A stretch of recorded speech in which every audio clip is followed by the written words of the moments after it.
So here we have the last video of the entire tutorial, and what we're looking at is the render from the previous video. This is actually a render that I did of the model before I started recording the entire tutorial, so you'll notice one or two minor differences, but essentially it's exactly the same building with exactly the same render settings.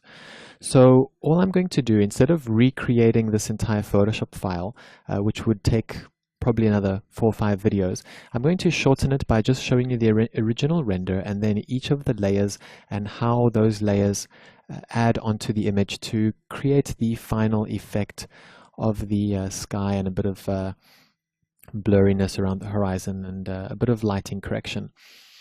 So again, this is a process that I would take with most of my images. You could, of course, in 3D Max go and create your horizon and model all of that if you were doing a, let's say, a helicopter or an aerial fly-through. Since I know that I'm just doing images, I'm going to take the quick route of just having modeled that section of the city until there, and then the rest easily in Photoshop. So the first thing is I'm going to add a background, and this is an image found online. You can go and Google any photo, take a photo from your own collection, and I've gone and positioned the sun to be in line with where my actual 3D Max sun is. Then I need to go and do a couple of edits around the horizon. You'll see that the original render, if I zoom in, has got quite a sharp edge. That is the original render. So you'll see that's the edge of that big square, which is our original 4x4, our 16 block square, if you remember from the first couple of lessons. So all I've done is I've added a alpha map to it, basically just a vector mask, and that will add a black line here. You can add that mask by clicking this layer here at the bottom, and you can then in black just draw in that line. So that'll blur that out for you so that you get a little bit of a blurry edge. You can also use the eraser, but then you lose that part of the image. So I like to use this non-destructive editing. The reason why I like this style of not really manipulating my main render is if I want to go and update with a new render, all I have to do is plug that original render here, apply and copy the same or mask to it, and then just turn on all of my other layers, and the brightness and everything will just automatically happen. So that way I can very easily update my Photoshop files with new and upcoming renders of new options or variations without having to go and recalibrate the entire image and redo all of these complicated things. So again, that's just really the essence of why I'm showing you this Photoshop file, so you can see how it's organized. So I'm going to go and turn on some of these layers. You'll see that in this one here, I've added an extra ocean, and just with a paintbrush, I've painted out the similar colors to get a bit of a curved horizon. And if I scroll up here, you'll see that all of these are just overlays that are coming in around this area, since that is what the model has been missing. So I'm making up for that in Photoshop.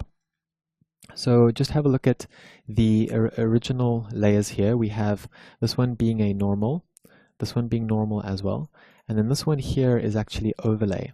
Now the overlay will brighten the background slightly. It's one of my favorite overlay styles, so I use either normal or overlay. I very rarely use the others. And I do the same thing for the others. I've got an overlay here as well. This brings some extra color and some orange. We can actually have a look at this one on its own. If I just add a white background, and I'll turn that on, and instead of overlay, show you normal. So this is just what I've painted over. It'll make the sea slightly more bright blue. It'll add some warm yellow light. Remember, in our camera setting, we actually had this type of a yellow color. So it has gone and excluded all of this naturally yellow light from the sun. So here we're actually adding it back in. So we could either do this in Photoshop or go back to the original render, but I find it much easier in Photoshop. As well, the field has had a little bit of green added to it and some blue reflection onto the building here. So you'll see once you use an overlay, it'll brighten and add some of those colors back into the image, which is what we want. Then the corner here at the bottom right is a little bit too bright for me, so I wanted to darken it out so that we don't look at it, since the detailing is very low of the city model we created. Also, the roads and everything need to have a little bit of spice added in, so I've added in a couple of bright red streaks that are in a screen overlay mode. So yes, here I did break the rule. It's not overlay, but it's screen. And that has been taken from a photograph where I've gone and Googled road, highway, nighttime, that sort of thing, and you'll get those long streaking lights. And you can basically just bring that in and use a screen overlay to get those those streaking lines across your scene. So with these layers all on, you'll now see that the render is pretty much complete. Of course, it could go through several more touch-ups, and I could carry on manipulating it forever, since no artwork is ever correct.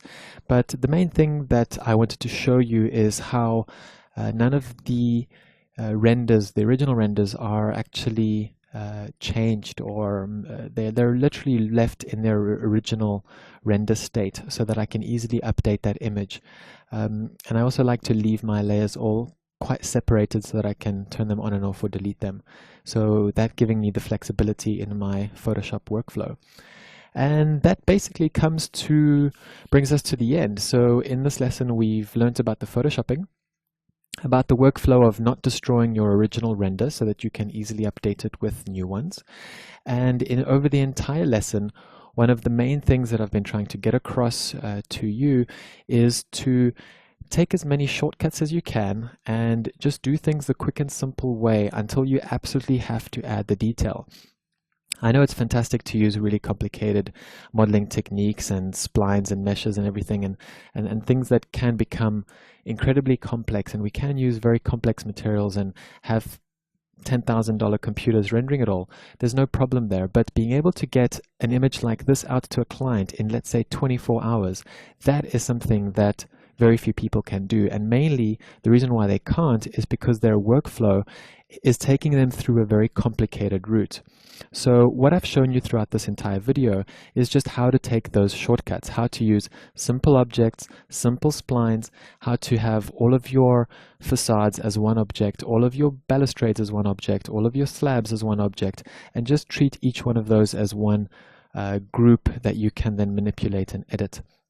It really creates a very fast-moving workflow, which is ideal for these type of architectural projects. And should you then carry on in the project and have more work to do on your image, you can then go back into Max and then add that detail and really do start becoming quite particular about your light and your texture and your reflection and your glossiness and your all of your subdivisions of the render settings, etc. So hopefully this has given you some extra insights into how some of these images are done.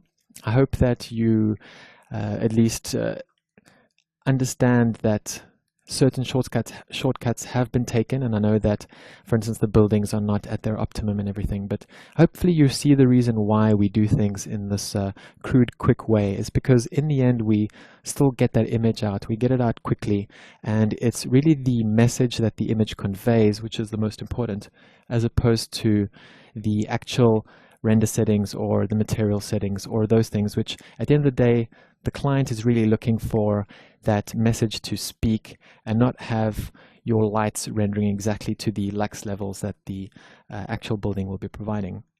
So I hope that that about sums it up, and I hope that you don't have any big question marks left after all of this.